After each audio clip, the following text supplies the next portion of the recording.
The Lakers don't have a talent problem, they have an identity problem. Because after watching them against the Boston Celtics, one thing becomes painfully clear. The Los Angeles Lakers are not real contenders. And deep down, I think we saw this coming from far away. You see, this isn't about talent. They might have one of the most top-end heavy rosters in the league when it comes to offensive firepower. LeBron, Luka, Austin Reeves. That's star power. At any one point, one of them or three of them could go for 30 or 40 big ones. But it's not the right fit, especially as what they have surrounding them.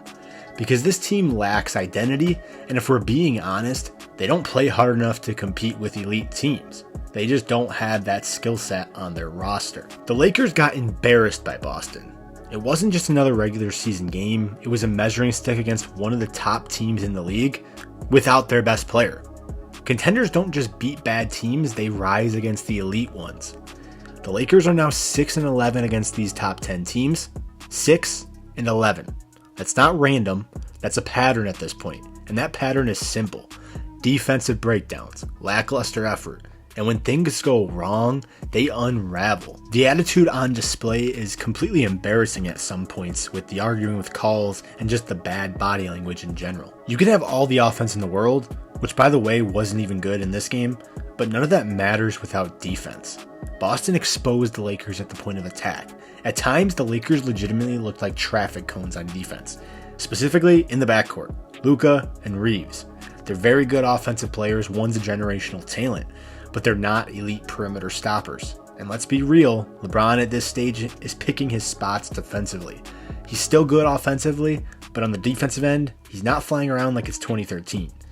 Now you expect a guy like Jaylen Brown to get his, and he did exactly that. That's fine. Stars score the basketball, and Jaylen is having an MVP caliber season. But when Peyton Pritchard is cooking you, that's when it becomes a real problem. And don't get this twisted, this is no hate on a guy like Peyton Pritchard. The dude can ball, he's a straight bucket. But there's a reason he's not averaging 30 points per game in this league. He's an undersized guard, and in the NBA, that makes it very hard to score. Except against the Lakers, which seems like almost a certainty at this point that most players will get their season high against them. Lakers defenders could not simply stay in front of Pritchard. And even when they cut him off, step back, he would counter, create that separation, get a bucket very easily. He finished the game with 30 points. And it reveals the bigger issue about this Lakers team that we kind of knew going forward. They just aren't good enough defensively to even compete with good teams. And it wasn't just Jaylen and Pritchard beating the defense on their own, because once that first defender gets beat and help rotates, the entire defense collapsed for the Lakers.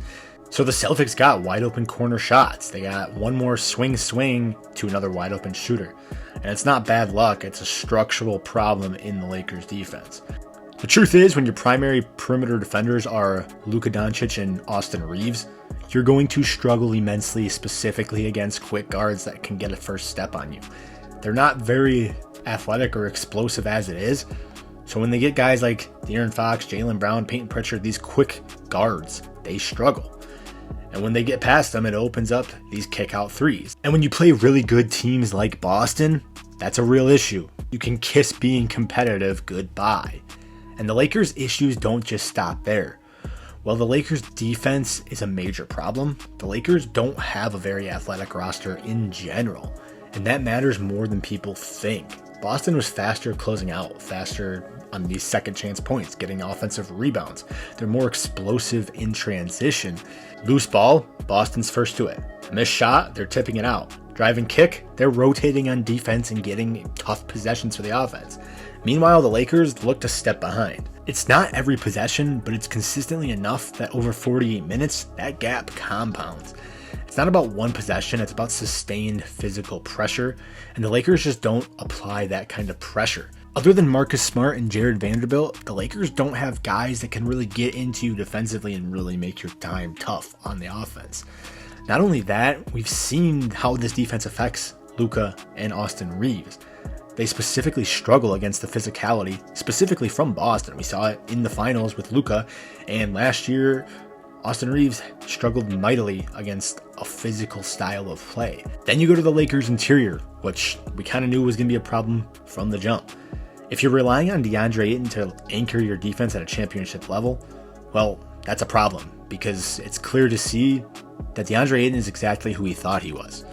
A guy who is hit or miss on the offensive end, really isn't that great of a rebounder, isn't going to protect the rim at an elite level, and just absolutely lacks effort at times. I mean, there's a reason why Portland is literally actively paying this guy to be off their roster. He's talented, don't get me wrong. I mean, he went number 1 overall, and we've seen flashes of that. When he's actively engaged, he's a whole different player.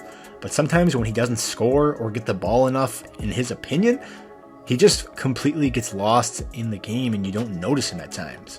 He can rebound at times, but he's very inconsistent, and he's not going to change the game defensively. Maybe there was the thought that Luka would elevate him to a different level. We've seen bigs benefit very much playing with Luka Doncic, and for good reason, but it's just not the case here.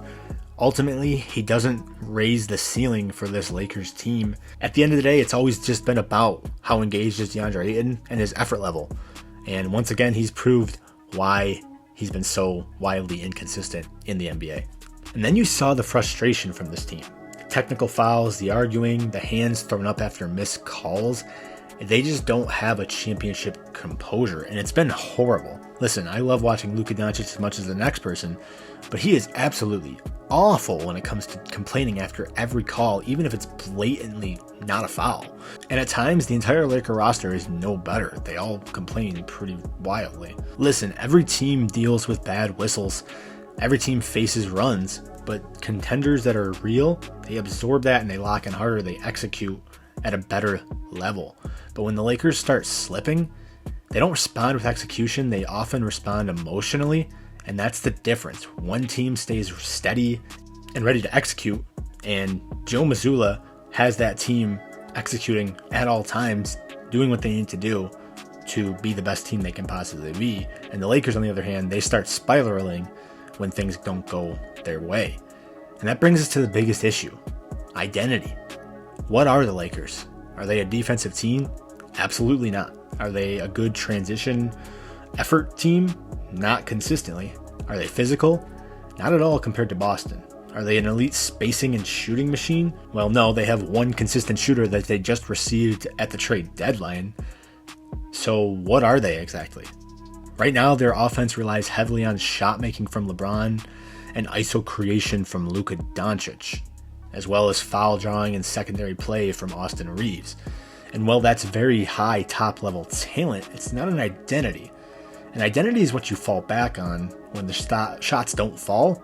Identity is what wins you these ugly games, and it's what travels in the playoffs. Meanwhile, Boston knows exactly who they are. They switch everything, they shoot threes, they play extremely physical, they stay disciplined, and they just play hard. And the clarity shows up in these big games. The contrast could not be farther from each other. The Lakers can beat bad teams, they can win on star power alone, they can have extremely explosive offensive nights. But contenders, they travel with a defense and a toughness, an identity that the Lakers just don't have.